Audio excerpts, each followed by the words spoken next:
What's up, YouTube? Ask Kicker 1 Unable here, hitting you live yet again with another deck profile as promised. Those trap trick from that though, it's pretty sexy. And that My Little Pony sleeve, sexy. Okay, I've got a friend with me here. He's going to be doing his deck profile, and I'm going to let him introduce himself. Hello, my name is Emilio, aka Trinity Hawk. Today I will be showing you this profile deck, which is based off a budget deck called Light Storms. So this deck is based off not only Light Storms, but also dragons. The way it works, pull this out. It's based off mostly Light Storms, some Dark and Light, but mostly it's the core of the whole deck is Judgment Dragon. Now, to pull out the Judgment Dragon, the best thing to do is use Eclipse Wyvern. The Eclipse Wyverns are your best friends in this deck. You can either mill them out, drop them, whatever you want to do with them, as long as it's Judgment Dragon in the graveyard.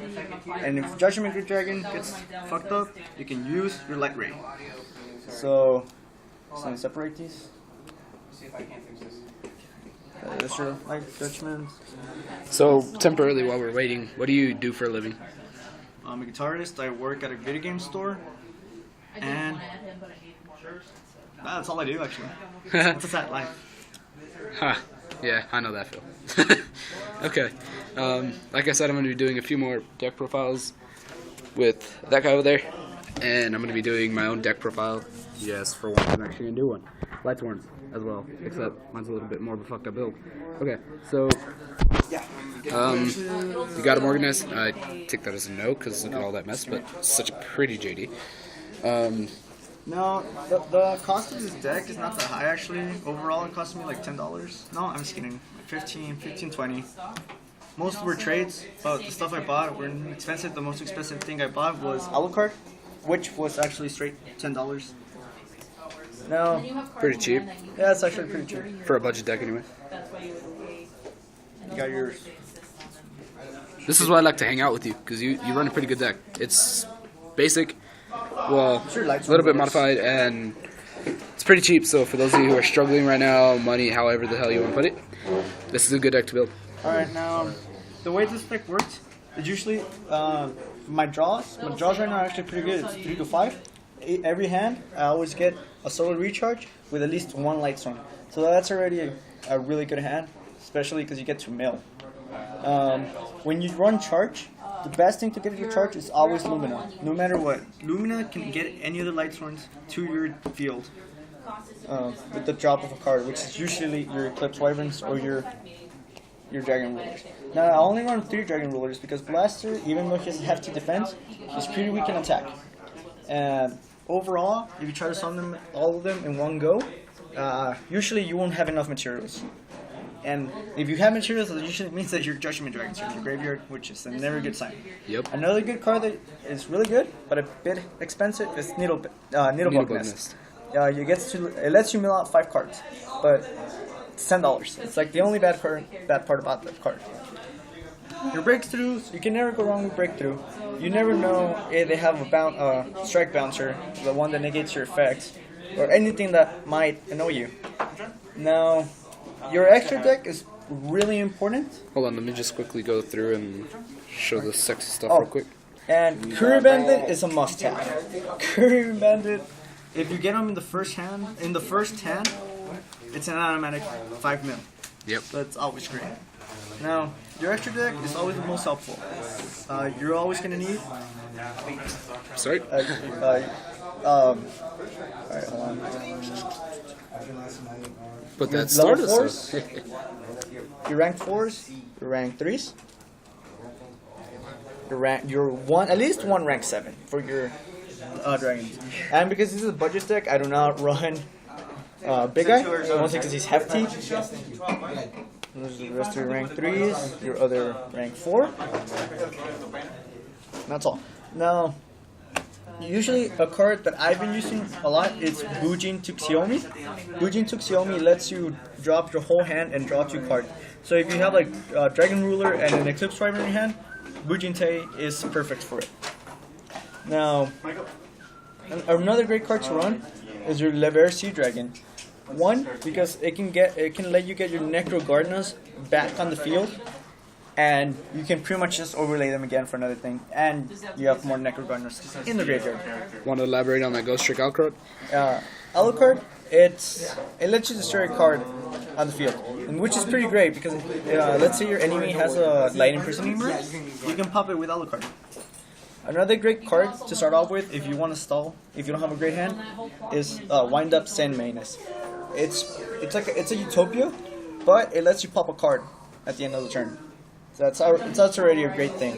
Rhapsody Berserk, it lets you negate effects in the graveyard, which is pretty great, considering if you're playing against other Lightstorm decks or Shaddolls or anything that can screw you over in the graveyard.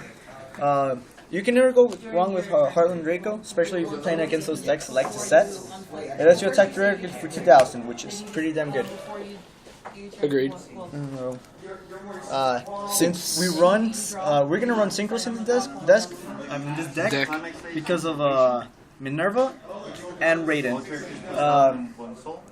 which is usually 8s, 7s, 6. We usually run 3 Raidens, just heads up, guys. Yeah. A card that you should always run is Leo. Leo, a 31,000 beater, can be targeted by card effects until your own main phase 2. It already makes it a good card. Another good card that you should always run in light turns is Michael. Michael, because it's almost the same effect as Judgment, but it lets you banish one card on the field. Alright. And for others, like as an extra, you can run Scrap Dragon and Stardust if you need defense. Other cards that you might consider running is a second Bujinte, an Avenging Knight. What he does is that when your opponent sets a card, you can set them on. When they have an attack monster, this card sets them to defense, and they take piercing damage. So that's already great. It's pretty good, man. And another card that can help out this card is Constellar Hyades. He sets every single card your opponent controls to defense position.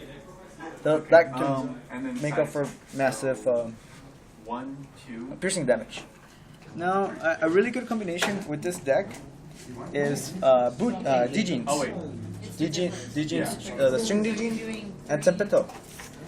One, because Tempeto gets to be attached an material from an Xyz, and he gets a 300 attack boost. Permanent, and Meshioni gets his attack doubled, or any other Dijin attacking. So if you have Tempetable and this Dijin, once he gets the 300 boost, you can double that attack to 42,000. So that's a really good combo. Now, 2 cards that you might also want to run is Diamond Direwolf, but that's more of a gamble, mostly because in this deck you only run one wolf, and that's pretty much the only beast warrior you have. Another good one for your dragon rulers would be Gaia Dragon. What he does, it lets you. What was his? It inflicts piercing damage, and that again. By the way, guys, hold on. By the way, we got this fool with us, Victor. Finally, haha, hiding his face now. Now for an extra deck, it's not much of an extra deck. I mean, side deck. But 3 things that you always want to run are your MSTs. Mostly if you're going against a Light Imprisoning Mirror, because Light Imprisoning Mirror can screw you up pretty bad.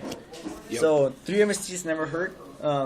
With this deck so far, I never milled out my MSTs. They're usually on my starting hand, which is actually pretty good, considering their quick play. Now another thing to consider is running Light Ray Diabolos. He's an alternative to Judgment Dragon, especially with Eclipse Wyvern. It does massive damage apart from the 2800. It lets you banish, not banish, but it actually lets you banish Eclipse Wyverns from your deck and from your graveyard, and a set card from your opponent's side of the field. Put it on top of the deck or on the bottom of the deck, which usually helps out, especially if you're going against artifacts. Now another thing you might want to consider is how much you mill out. Milling every turn doesn't always mean a good thing. One, because you can end up milling out the wrong cards at the wrong time, and it lowers your deck count, which can mean you can end up decking out. And it's only happening once with this deck, but thankfully. That's where you run the Xyz. That's the main part of the Xyz, just for you to stop milling. You run level 7s, level 7 8s, and 3 and 4s, which is the whole numbers of all the decks. Now another card that you might consider running is a big guy, but that's a bit of an expensive card. So, but unless you have the money for it, big guy is always a good choice. Alright, that's it?